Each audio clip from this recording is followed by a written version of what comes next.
अस्सलाम वालेकुम दोस्तों, कैसे हैं आप सब? उम्मीद करता हूँ सब खैरियत से होंगे। पिछली क्लास में हमने टेक्स्ट टूल के कुछ ऑप्शंस के बारे में डिस्कस किया था। तो आज हम बकाया ऑप्शंस के बारे में डिस्कस करेंगे जो रह गए थे। तो जिनके बारे में हम डिस्कस कर चुके हैं उनको हम दोबारा डिस्कस नहीं करेंगे। तो यहाँ पे हम शुरू करते हैं। उसके लिए मैं सबसे पहले कोई एक शेप ले लेता हूँ। यहाँ से शेप लेता हूँ मैं, और इसको मैं कोई कलर दे देता हूँ। ये ओके कर दिया। तो इसको यहाँ से ओके करते हैं। अब जो है मैं उस को लेके आता हूँ जो हमने टेस्ट यहाँ पे लिया था। तो ये वाला है। तो इसको समझाने के लिए कि टू फ्रंट और टू बैक क्या होता है, मैंने एक शेप ली और एक टेक्स्ट लिया है।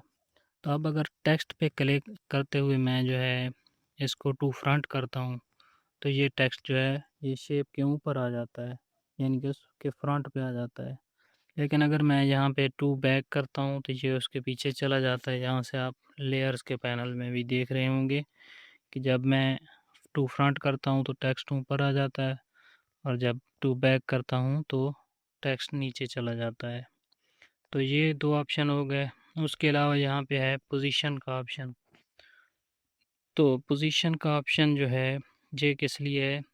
ये है टेक्स्ट की पोजीशन को एडजस्ट करने के लिए। अगर आप उसे लेफ़्ट राइट ऊपर नीचे करना चाहते हैं तो उसके लिए ये ऑप्शन दिया गया है। यहाँ पे सबसे पहले ऊपर है जहाँ पे 6px लिखा हुआ है। इसका मतलब है कि आपका टेक्स्ट जो है वो 6 पिक्सल्स एक ही बार मूव करेगा, जहाँ पे आप करेंगे ऊपर नीचे दाएं बाएं। तो इसको आप कम ज़्यादा भी कर सकते हैं। जैसे कि मैं इसको 20 कर देता हूँ। यहाँ से इसको मैं इधर मूव करता हूँ तो ये 20 पिक्सल्स होगा। इधर करता हूँ तो भी 20 पिक्सल्स होगा। ऊपर करता हूँ तो भी 20 पिक्सल, नीचे करता हूँ तो भी 20 पिक्सल ही होगा। इसके अलावा इसको हम कम भी कर सकते हैं, यानी कि मैं 5 पिक्सल रख के इसको इधर उधर कर सकता हूँ। 1 पिक्सल रख के भी इधर उधर कर सकता हूँ। तो ये एक्यूरेट उसकी पोजीशन को एडजस्ट करने के लिए बहुत अहम चीज़ है यहाँ पे। ठीक है। उसके अलावा नेक्स्ट है रिलेटिव पोजीशन। रिलेटिव पोजीशन में हमारे पास टोटल 6 पोजीशंस हैं। एक है बिल्कुल जो है लेफ़्ट में, एक है कि मिड में, और इसी तरह बिल्कुल राइट में, बिल्कुल ऊपर, बिल्कुल नीचे, और बिल्कुल जो है ना मिड में। ये ऊपर नीचे से मिड में, और ये जो ऊपर वाला है ये दाएं बाएं से मिड में आ जाता है। तो अगर आप दोनों मिड वालों को करेंगे तो ये बिल्कुल जहाँ पे सेंटर बन जाएगा चीज़ों का।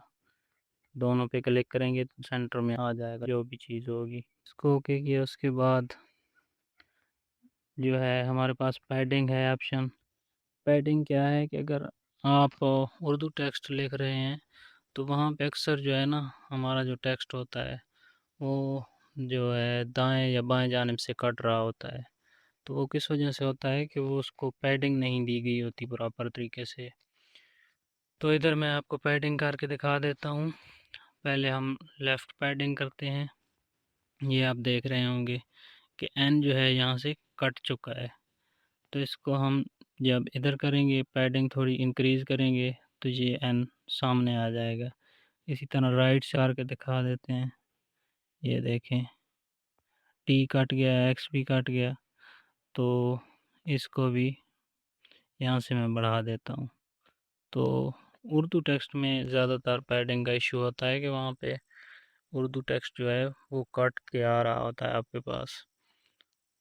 इसको मैं ओके कर देता हूँ।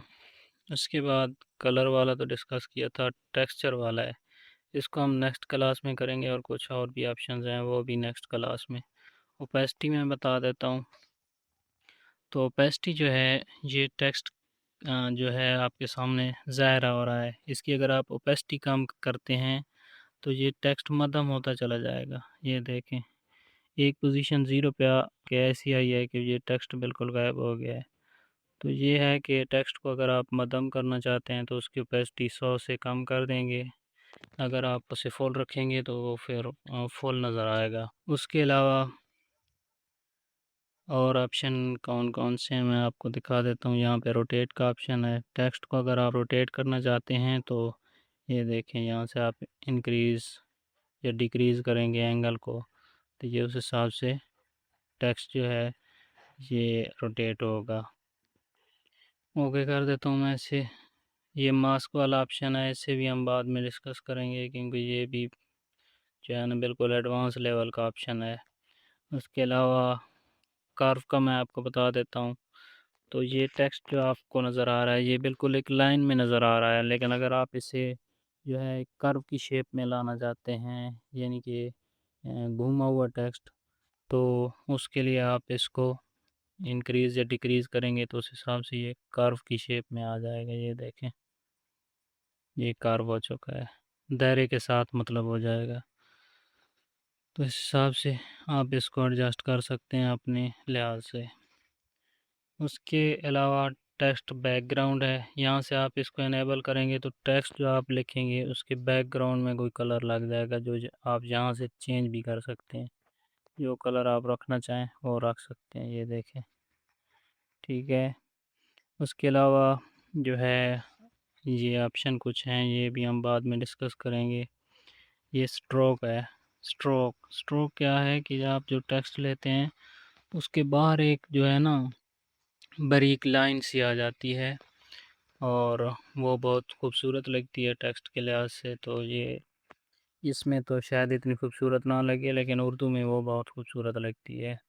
मैं आपको करके दिखा देता हूँ। सबसे पहले मैं इस टेक्स्ट को एडिट करके इसको उर्दू में चेंज करता हूँ।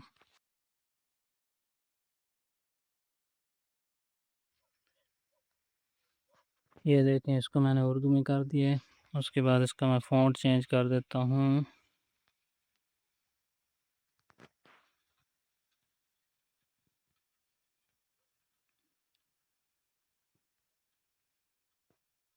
ये फ़ॉन्ट चेंज हो गया। इसका मैं रोटेट ख़त्म कर देता हूँ, इसका साइज़ बड़ा करता हूँ और यहाँ पे इसको मैंने रख दिया है। अब इसका मैं जो है स्ट्रोक यानी कि आउटलाइन इसकी वो देता हूँ, लेकिन उससे पहले मैं चाहता हूँ कि इसका कलर जो है मैं चेंज कर लूँ। तो कलर मैं चेंज करता हूँ इसका।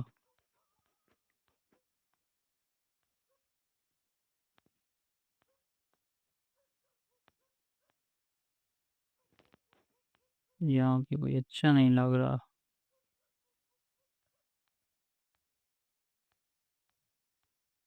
यही कलर मैं रखता हूँ और इसकी आउटलाइन जाके मैं चेंज करता हूँ। ये देखें, इसके बाहर काली सी एक लाइन आ गई है, आउटलाइन। अगर इसको मैं वाइट पे करता हूँ तो ये देखें, ये वाइट हो गई है और ये कितनी खूबसूरत लग रही है। इसे कहते हैं स्ट्रोक या आउटलाइन। इधर इसका नाम स्ट्रोक दिया गया है, वैसे इसको आउटलाइन भी कहते हैं। ये चीज़ हो गई। उसके अलावा इसको हम शेडो भी दे सकते हैं। इस टेक्स्ट के बाहर जो है ना एक साया सा बन के आ जाएगा, शेडो। ये देखें, अभी ब्लैक कलर का आया है, मैं इसको कोई और कलर भी दे सकता हूँ।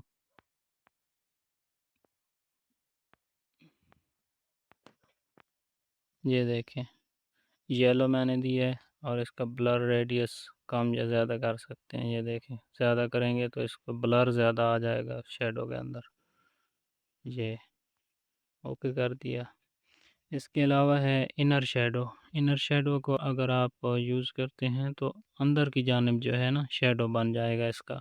ये भी इसका ब्लैक दिया गया है तो इसको भी मैं येलो करके देखता हूँ। ये देखें, अंदर की जानिब भी ना ये शेडो आ रहा है इसका। तो इसको मैं कैंसिल कर देता हूँ क्योंकि ये खूबसूरत नहीं लग रहा। उसके अलावा यहाँ पे कुछ और भी ऑप्शंस हैं, तो ये ऑप्शन फ़िलहाल मैं डिस्कस नहीं करूँगा, ये ऑप्शन हम बाद में डिस्कस करेंगे। ये सारे जो बाकी रह गए हैं अगली क्लास में इंशाल्लाह इनको मज़ीद डिस्कस करेंगे। तो मेरे चैनल को सब्सक्राइब कीजिएगा, वीडियो को लाइक, कमेंट और शेयर ज़रूर कीजिएगा। इजाज़त दीजिएगा। अल्लाह हाफ़िज़।